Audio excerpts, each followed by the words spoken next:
We move on to our next highlight discussion, erasing Latinos in education. Despite the progress made within the American education system, there are still many existing barriers for students of color. Now there's a debate about whether critical race theory should even be taught in colleges and universities.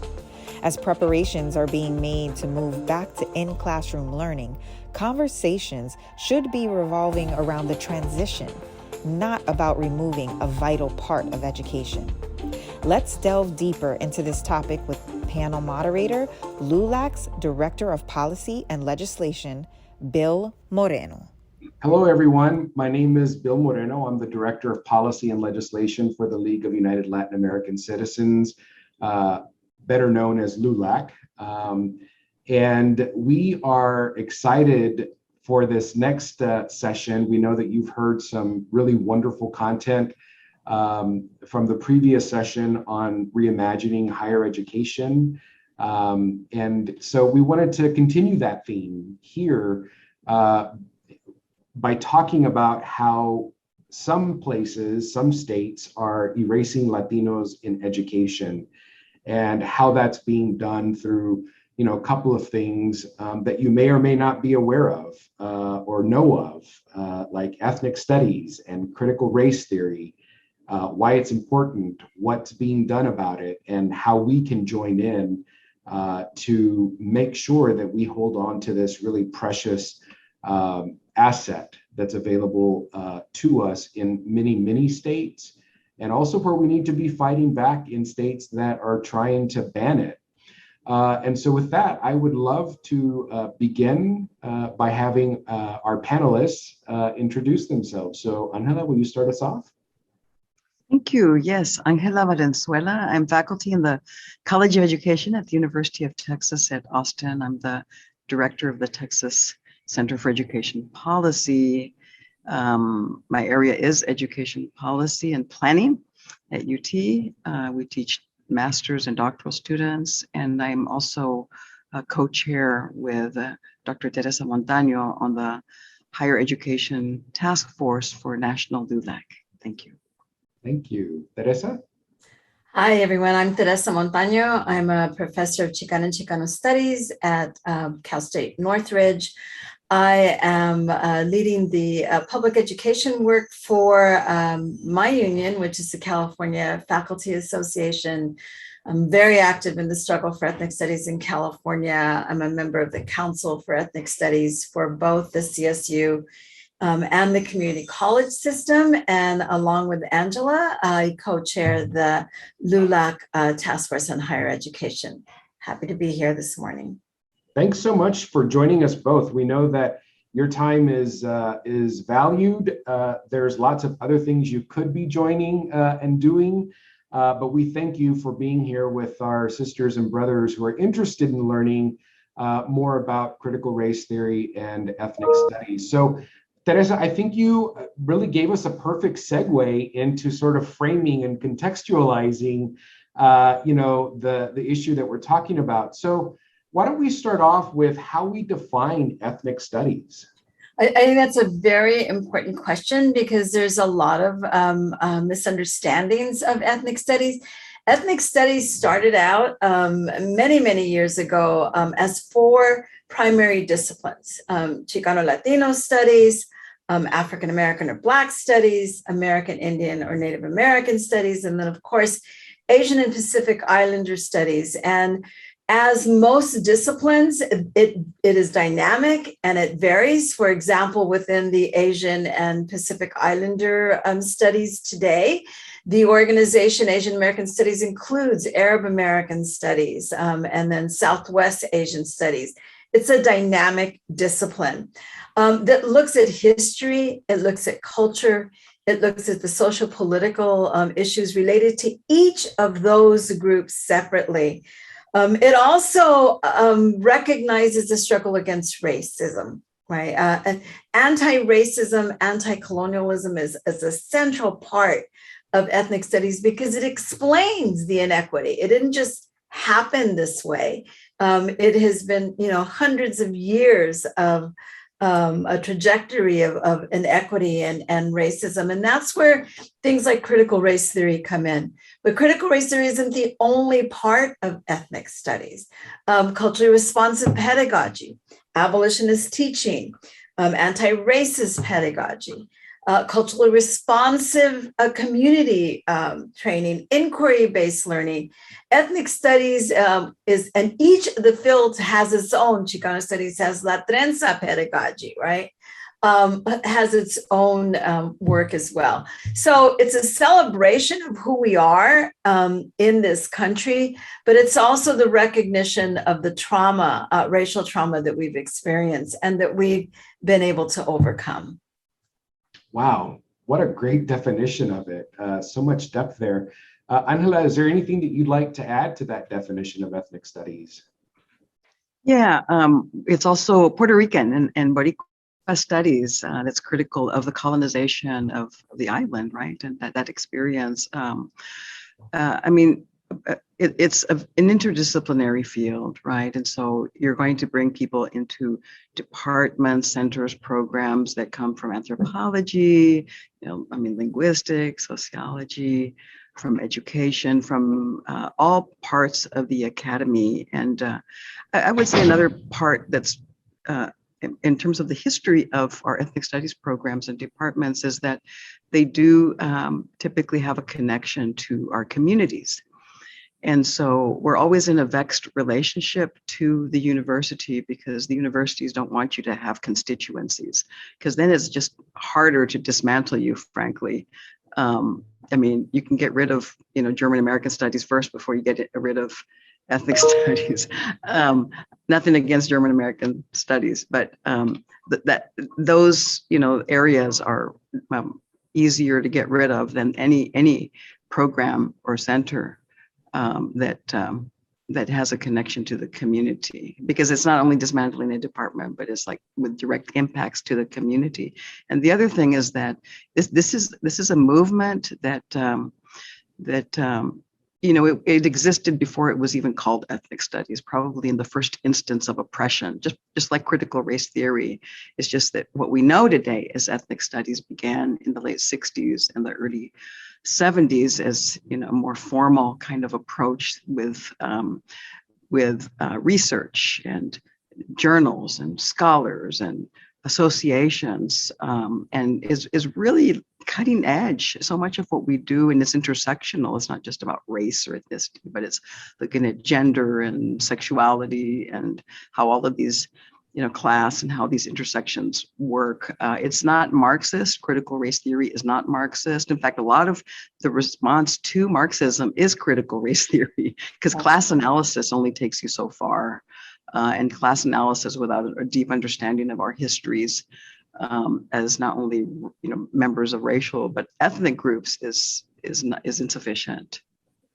Yeah, that's so true, right? Because as you were talking about, us sort of defining it and its genesis, it was before, but it was also then the Chicano rights movement in the Mexican American communities, right? And so as a student of that, that was my onboarding to it, right? Like the Brown Berets and the Machistas and the student movements and the walkouts in school. So, ethnic studies is one part of what we're talking about today, but how does it compare and contrast to the concept of critical race theory? So who wants to take that one on first?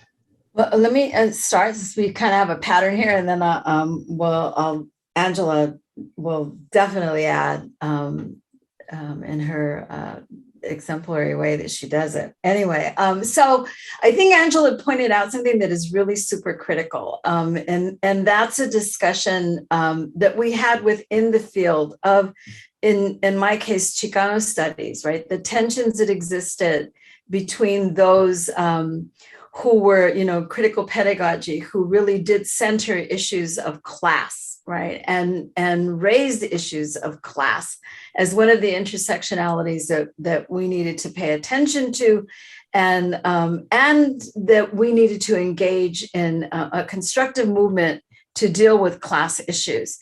And those in critical race theory who began to say, well, class is important. Absolutely. It is essential to recognize, issues related to labor and to our labor in particular. But you also have to recognize in this country the critical importance that race has played in our marginalization.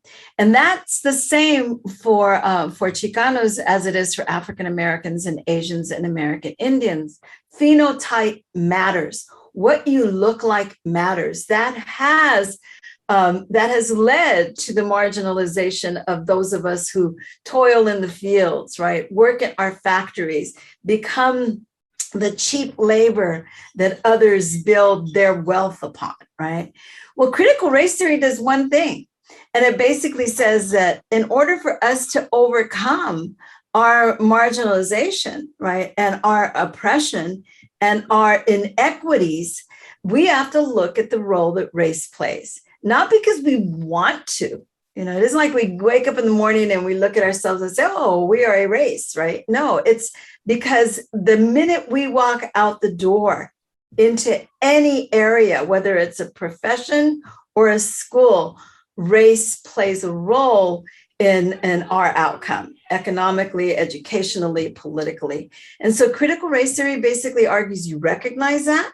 You recognize that there are other areas that play in your positionality, your gender, your sexuality, your class, all of those intersections. And the most important part of critical race theory, well, not the most important, but one part of critical race theory, which is important, is recognizing that your story, that your experience, right, plays a significant role in undoing the invisibility that our people have played. So our counter narrative is critical, as well as engaging in activism and social justice to make sure that we alleviate that marginalization. Angela, anything to add to that? Yeah, I would just reiterate the centrality of race. That is what's being centered here. I remember in the 90s, you might remember, Theresa, when critical race theory came into existence, early 90s. I wondered, how is that different from anything that we're already doing? Yeah. And I was told by Dr. Daniel Solorzano, it's not different. It's just sort of a way to validate the work that we're already doing. So it's actually at least 100 years old. If you think about people who think of race not as like a control variable, like that you would analyze from the US Census, or as something that, would be, just a way to look at differences by, some outcome or some process that we might refer to, that might appear in a statistical analysis, but it's actually something that is historically, politically, economically, culturally, socially constructed and reinscribed. And we do that every day. It's not just something of the past. It's something that we live out every day. And so much of it, partly against our will. I think the other part of it that the 60s and 70s brought us was a real embrace of these identities, right? So that you had the brown power movement, the black power, the yellow power, the red power movements in the late 60s and early 70s that have had an enduring impact, right? So, yes, we have been socially constructed as race, but it doesn't mean that we have to understand that construction as negative. I mean, I can know you and feel positively about you or any person through their race, right? Not in lieu of their race, as people who are ostensibly colorblind want to do. It's like, I don't see race, I don't see color. Well, my color is actually a very important part of who I am. I like my color, right? I like my identity. Having said that, I think the most kind of critical cutting perspective on race is the colonial perspective, which is that race is something that comes into being with the emergence of the nation state, right? With the emergence of slavery, right? I mean, historically we have always had slavery. I mean, even right now. Unfortunately, there's slavery today. But what Western colonialism brought in was slavery by people who are phenotypically typed in a certain way. That was what was unique in the history of the human experience. Prior to that, you enslaved people who could be of any hue, right? And so through these social macro kind of processes, then you had this codification of race into texts, into laws, and this real policing of race over time that has led us to think that, oh, well, this is just a natural aspect of being. And if we don't know our history, and if we don't know the history of scientific racism, then you would think that this is part of the natural order. And of course, the powers that be want us to think that this is the natural order of things, when actually it's a social construction. One thing I like a lot about our ethnic studies curriculum is, like, for example, in Arizona, when they taught it in the Tucson Unified School District, was they had this ethic, and they were very intentional about it, of ilakech, of the Mayan principle of tú eres mi otro yo, you are my other me, right? It's the golden rule, but indigenous terms, right? And so ultimately what it's saying is that there's only the human race, right? There's only, you are my other me. And so the idea of I think a really good sound ethnic studies pedagogy that uses critical race theory is to take us to that point of seeing every single human being, regardless of their gender, their sexuality, their class, their race, their ethnicity, as me, right? And I need to love you and care for you because you are me. And in caring for you, I am caring for myself. Yeah, that's right. Both of you touched on the sense of being seen and, to some extent being woke about the issue, right? I remember my first lesson was a hard lesson about identity and identity politics. I was in 6th grade, and, we were predominantly Latino, Hispanic student body with about a 10%, white student body. We're out on the playground, and, one of the white girls comes up to, brown girl and calls her, what she said was, "You Mexican." And I didn't have an ear trained for how charged that term was in my community back in the 80s, right? Like, I didn't have that filter. It wasn't developed for me yet. And so I actually defended the white girl, and everybody, like all of my Latino sisters and brothers, jumped on me, right? They were like, "What are you talking about? Like Coco," and like all this stuff, right? And it wasn't until I got home that my mom, who became an educator, in large part inspired by the Chicana civil rights movement, said, "Mijito, what do you think we are?"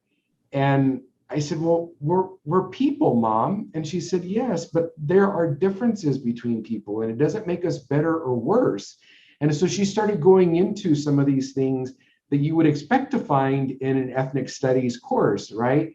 That yes, there are differences, but there are also commonalities, and there are celebrations to be had there, as you were talking about, I think, Angela. And so, for me, that was the connection point with ethnic studies. And the concept of critical race theory. So it just made it so prescient for me as you were each talking about it.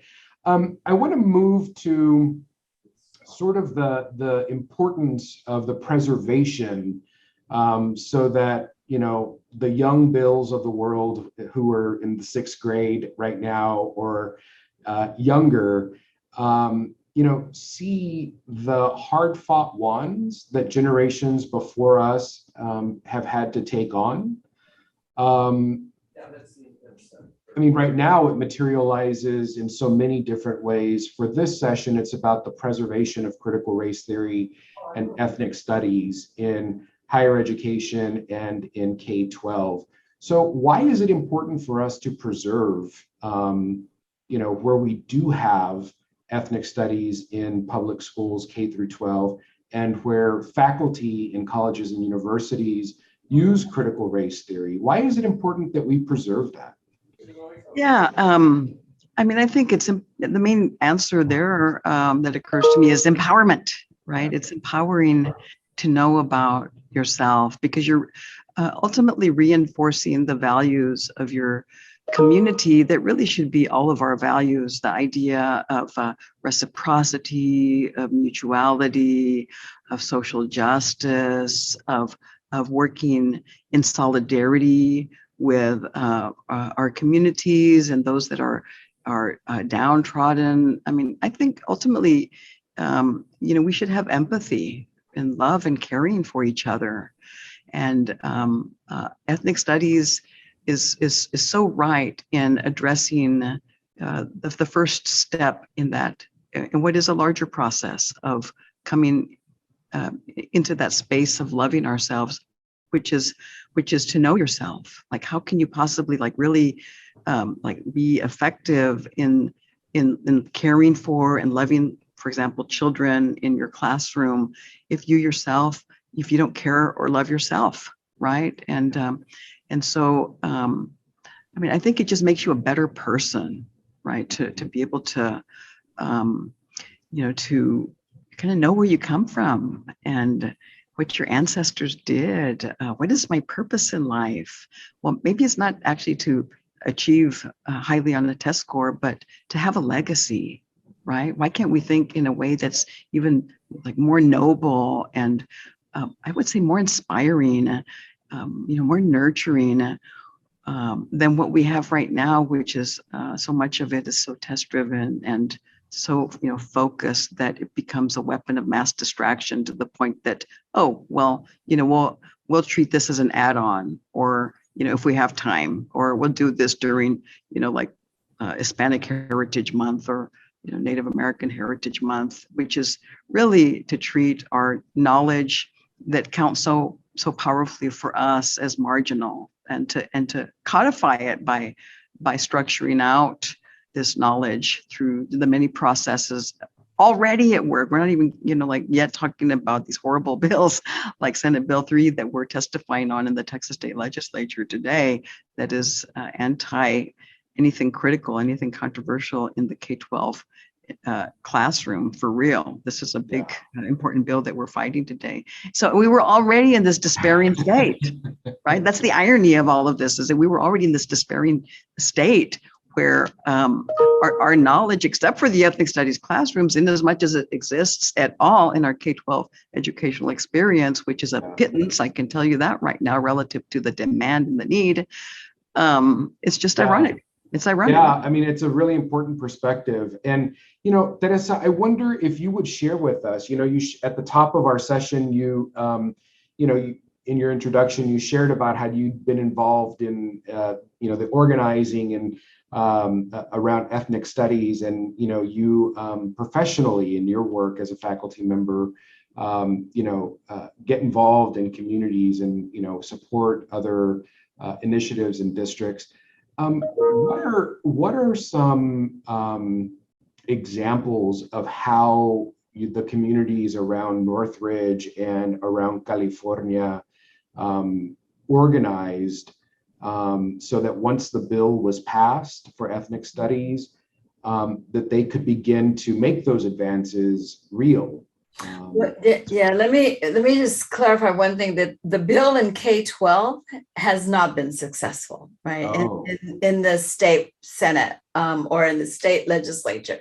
It is more likely to pass this time around.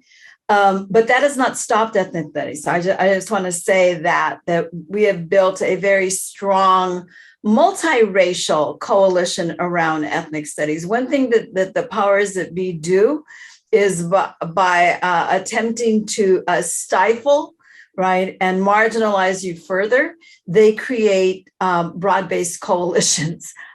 Folks unite, and we have a very strong ethnic studies movement within the state of California. We have liberated ethnic studies, model curriculum. We've joined forces with others to develop a curriculum and to initiate a movement for ethnic studies. Where we have succeeded, where this coalition has succeeded, is that we do now have two public education systems that require an ethnic studies course before you leave that system. One of them is the system I work with, right? The California State University system, the largest public ed system in the country. Every student who enters the CSU must take at least one ethnic studies course. Community College Board of Governors just last summer passed a motion, an edict in their system that every student graduating from a community college must take an ethnic studies course. K-12 districts, over 50 of them, including the largest school districts in the state, Los Angeles, San Diego, San Francisco, Oakland, to the smallest districts like Santa Barbara, right, and others have passed an ethnic studies requirement. Just last week, Pomona Unified passed an ethnic studies requirement for a year course, right? So we have been engaged in a broader struggle to initiate ethnic studies on a statewide level. Our concern remains how you implement it. Although we're not Texas and we don't have a Senate bill, we do have school districts who are trying to define what ethnic studies is. For example, Paso Robles passed an ethnic studies initiative that outlawed, so to speak, critical race theory, right? Well, you can't teach ethnic studies without critical race theory. It's not ethnic studies. Call it something else, but don't call it ethnic studies. So, and just recently, out of the Free Minds, Free People conference last month, a national movement has been initiated. And so you will soon see a national movement for ethnic studies where ethnic studies advocates from throughout the country begin to work together on ethnic studies. California is not the only one. I know Angela's fighting hard in Texas, Illinois, Pennsylvania, right? Oregon, Washington. There are many states that are beginning to move in this direction. The idea is that we bring them together, and LULAC can be that vehicle. Yeah, I think that that's a perfect segue for, the work that can be done in local school districts, right? So where our members live, where their kids, their grandkids, their primos, their nieces, nephews go to school. So, what could LULAC members message, right, to their elected school board, to the appointed school board, to their state legislators in the House and the Senate, to their governor? What would you say to them as, what they could do or say about bills that are pending to ban critical race theory or ethnic studies, or to do away with any manifestation of it? What kind of counsel would you give to our LULAC members? Angela? Well, I think that we need to understand the attack on critical race theory. Again, it's so-called critical race theory because it's not really being taught in K-12 education, and it's not a curriculum. It's not even a curriculum at the higher ed level. We need to understand that this is an attack on ethnic studies. And so I've always thought that we should take, like prejudice like this as a compliment, because it means that that we're being effective, that they're running scared, right? And so we are making progress. I think we should be very, very encouraged. It's a sign of the progress that we've made. These aren't the 1940s. I mean, we have people who are generations of folks, yourself included, Bill, that are products of Mexican American studies, Boricua studies, Native American studies, generations. And the attack comes precisely out of the changing demographics, the racial justice movement that we know is also the fruit of our instruction, and not just in ethnic studies, but people in other areas, but who have a critical perspective that they bring into their own disciplinary arenas.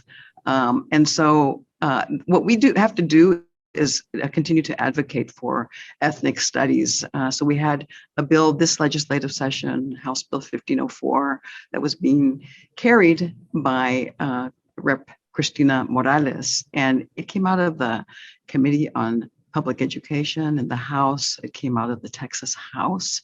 It made it out of the Senate Ed Committee, and it made it to the Senate floor, and it was scheduled to have been heard at the end of the regular legislative session, side by side with anti-CRT bill, House Bill 3979. And they let that bill die quietly in the night, and they heard, of course, and passed, the governor signed this anti-critical race theory bill, House Bill 3979. And that spoke volumes to me. And I think to a lot of us, it wasn't lost on us that rather than come out and tell Mexicans, Asians, Native Americans, and African Americans, hey, we don't want your knowledge taught, which 3979 would have had them do, they instead passed an anti-CRT bill that they said had nothing to do with race. We just don't want teachers to be making children feel badly because of their own race. So it's a compliment. I take it as a compliment. We have to keep advocating. We're going to have Cristina Morales file the bill in the next regular legislative session, the same bill. I mean, they can do what they want. We're still going to advocate for ethnic studies. I mean, we also have to fight the colonial matrix of power like we're doing today and do whatever we can to have our voices heard as LULAC members against these horrible bills. I mentioned Senate Bill 3, but there's also House Bill 28 right now in Texas. And what that would do is it would be the enforcement or accountability component that would have districts report on anything CRT in terms of presentations, lectures, curriculum, websites, and it would create this reporting mechanism broken down by grade level to the state of Texas. I'm just wondering, how are they going to fund this? I mean, and as if we don't already, as districts have, like just volumes of reporting to do. And so, I mean, I think these are just the last breaths of white supremacy is what it is. Not that it won't be a prolonged moment. I'm not saying that, but they are the last breaths. Someone once told me from Arizona, Agustin Ramirez, that the dinosaur screams the loudest when it's flailing in the tar pit. So this is the dinosaur that's screaming, that's flailing in the tar pit. Wow, profound. I like that. The matrix of colonialism, is that what you called it?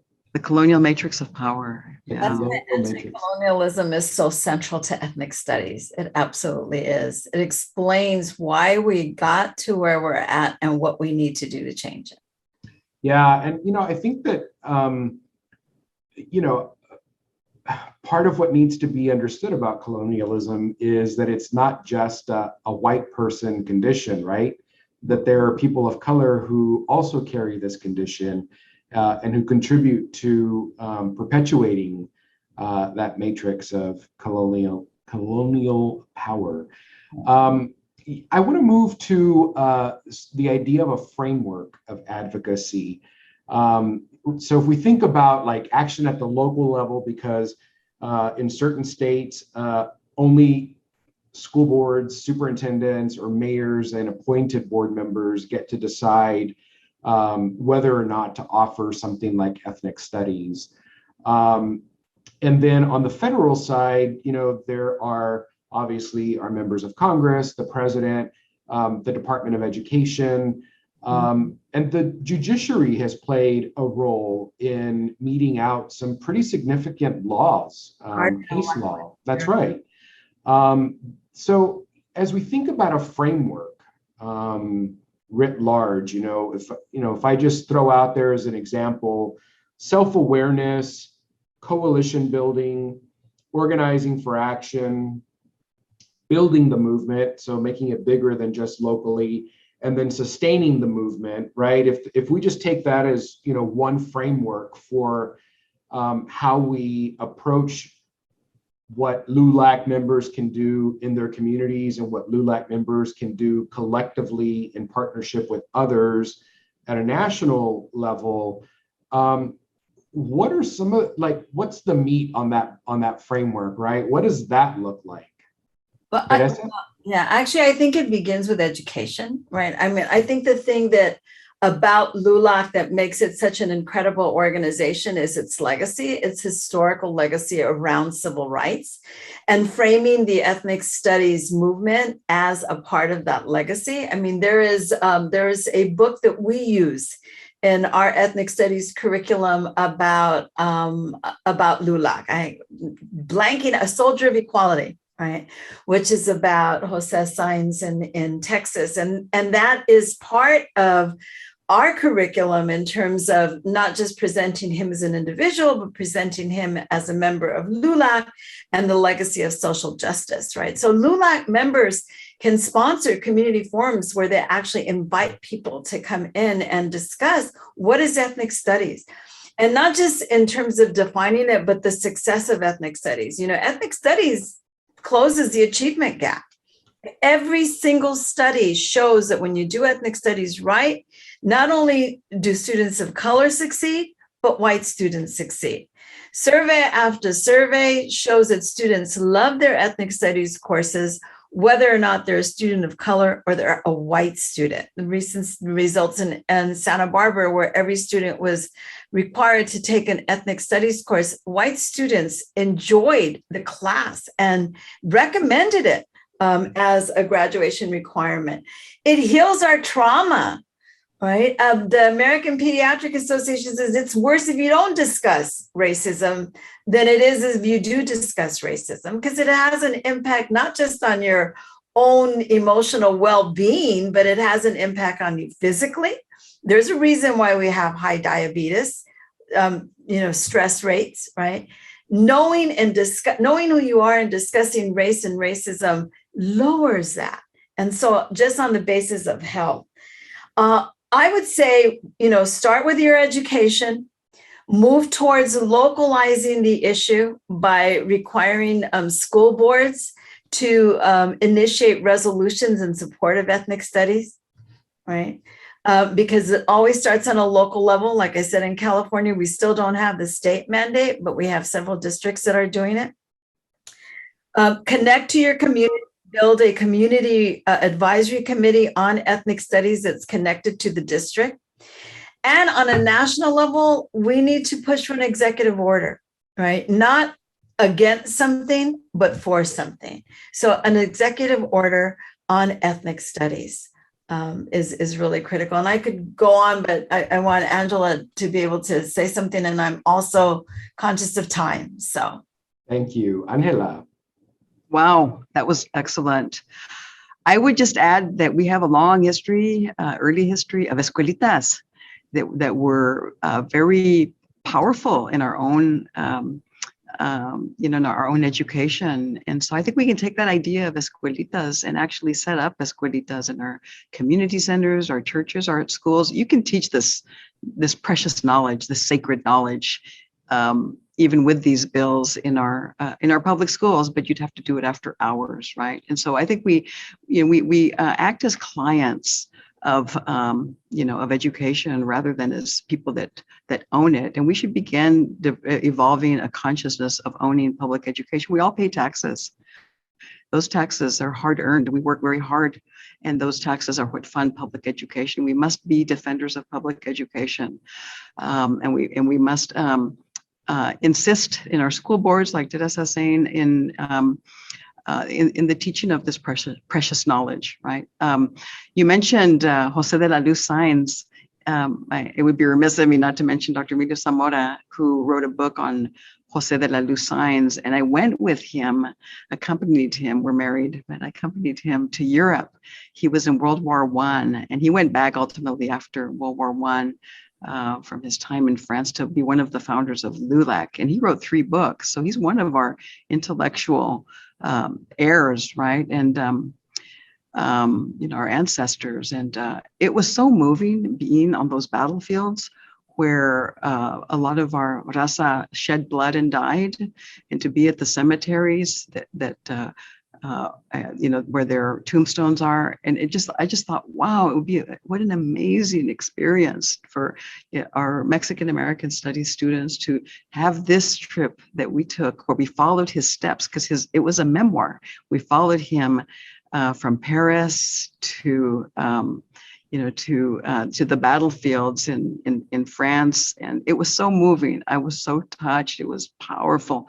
Ethnic studies someday will just be a great education, right? This is like just a stepping stone to what someday will be the default. The social studies curriculum, no offense to our social studies community, and right now we're in solidarity with them fighting Senate Bill 3, but it comes into existence with the American Indian boarding school experience. That's when it comes into existence. And so it's part of the colonial model. And so we need to decolonize education. We need to work closely with our educators. They're on the front lines, our teachers. We need to hug them and work in solidarity with them, which is what we do in our Escuelita Academia Cuautli. Here in Austin, we serve fourth and fifth graders from, 7 schools now. And we haven't lost a single teacher. And it costs about $20,000 to replace a teacher in Texas. And why don't we rethink all of that and use that money instead to provide real support and solidarity so that teachers can do their craft, to prepare curriculum, to teach the sacred knowledge, and to be in solidarity with our communities as they really want to be. Yeah, thank you.